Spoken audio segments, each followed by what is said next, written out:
झारखंड में बांग्लादेशियों की घुसपैठ और आदिवासियों की घटती आबादी का मामला अब सुर्खियों में है। झारखंड हाई कोर्ट ने तो राज्य सरकार को ये आदेश तक दे दिया है कि वो संथल परगना में रह रहे बांग्लादेशी घुसपैठियों की पहचान करे, उनकी गिनती करे और उनको डिपोर्ट करने का पूरा एक्शन प्लान कोर्ट को बताए।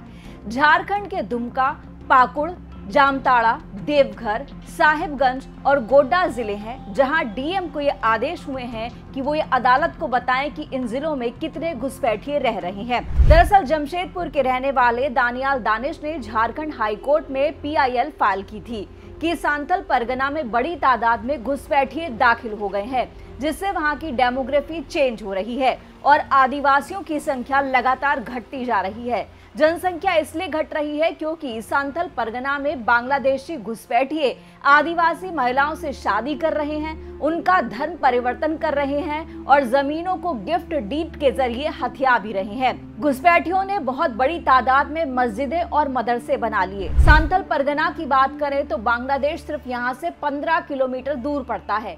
सांथल परगना की सीमा पश्चिम बंगाल से लगती है और वहां से बांग्लादेश का बॉर्डर ज्यादा दूर नहीं है, इसलिए सांथल परगना में घुसना काफी आसान है। बांग्लादेश बॉर्डर करीब होने की वजह से कई ऐसे पॉइंट है जहां बंगाल से होते हुए झारखंड में दाखिल हुआ जा सकता है।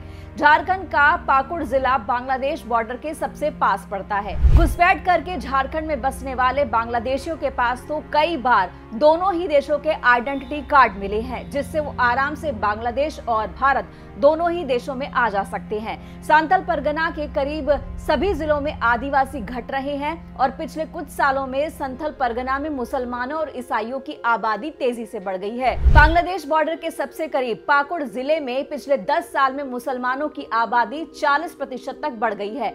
वहीं पड़ोस के ही साहिबगंज जिले में मुसलमान आबादी 37% बढ़ गई है। इसके उलट 1951 में संथल परगना में कुल आबादी में आदिवासियों की हिस्सेदारी लगभग 45% थी, जो 1961 में घटकर 38% रह गई। इसके बाद हर 10 साल में होने वाली जनगणना में आदिवासी जनसंख्या लगातार कम होती जा रही है। 2011 में संथाल परगना के सभी जिलों में आदिवासियों की आबादी 28% घटकर रह गई है। वहीं 1951 में जहां मुसलमान 10% से भी कम थे, वहां बढ़कर 27% हो गए हैं। संथाल परगना के जिलों में नई मस्जिदें और मदरसे बन गए हैं, जिनका काम घुसपैठ कराने का है, उनकी मदद करने का है, घुसपैठियों को नए आइडेंटिटी प्रूफ बनाने का है। बांग्लादेश से झारखंड में दाखिल होने वाले घुसपैठिए सबसे पहले इन्हीं मस्जिदों और मदरसों में आकर रुकते हैं, फिर उनके भारत के नागरिक होने के फेक डॉक्यूमेंट तैयार किए जाते हैं। इसके बाद वो आराम से भारत के नागरिक बनकर वहां रहने लगते हैं।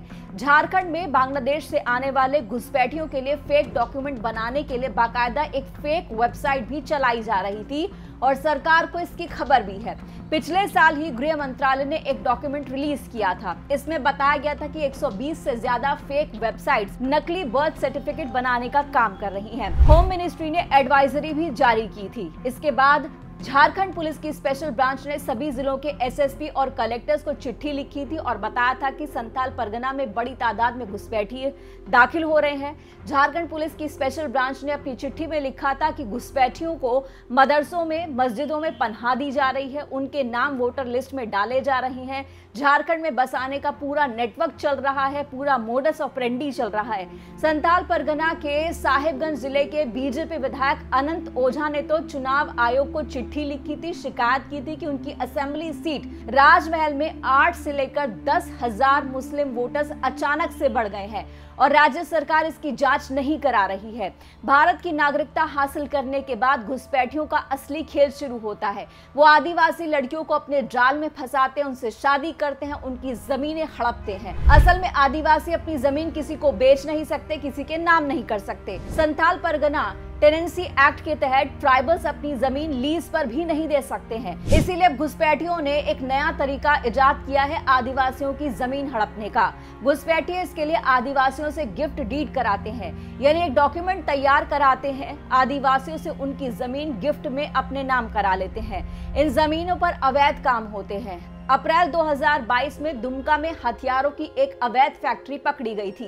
ये अवैध फैक्ट्री गिफ्ट डीड की जमीन पर ही चल रही थी। जब बंगाल पुलिस की स्पेशल टास्क फोर्स ने यहाँ छापा मारा तब ये मामला सामने आया। यहाँ की महिलाओं की आदिवासी पहचान खत्म होती जा रही है, वो खुद भी इस्लामिक तरीके अपना रही हैं। दुमका और साहिबगंज में कई मामले सामने आए हैं जहां पर मुखिया के पद पर आदिवासी महिलाएं हैं, उनके लिए वो सीटें रिजर्व हैं, लेकिन चलाने वाले उनके मुस्लिम पति हैं। यानी कि वो मुस्लिम जो है, मुस्लिम घुसपैठिया बांग्लादेशी यहाँ की आदिवासी महिला से शादी करता है और गिफ्ट डीड के जरिए वो जमीन अपने नाम करता है और रिमोट कंट्रोल की तरह सब कुछ अपने हाथ से चलाता है।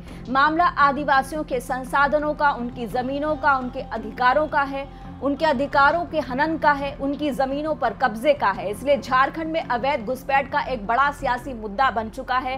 पूर्व मुख्यमंत्री और बीजेपी नेता बाबूलाल मरांडी ने मुद्दा झारखंड विधानसभा में भी उठाया था। उन्होंने डेटा भी दिया था कि सांथल में हर जनगणना के बाद आदिवासी घटते जा रहे हैं क्योंकि घुसपैठ बढ़ती जा रही है। बाबूलाल मरांडी ने यह भी कहा था कि राजमहल असेंबली सेक्शन में 2019 से लेकर 2024 के बीच एक बूथ पर 123% वोटर्स बढ़ गए हैं क्योंकि घुसपैठिए बांग्लादेशी वहां आकर बस चुके हैं। घुसपैठ एक बेहद गंभीर मसला है।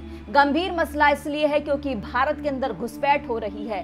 भारत के सबसे बड़े आदिवासी इलाकों की डेमोग्राफी बदली जा रही है, जो चिंता का विषय है।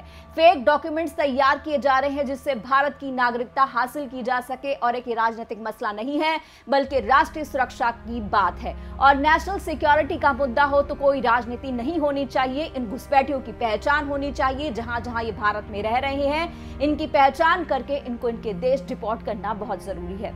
इस खबर में इतना ही। नमस्कार।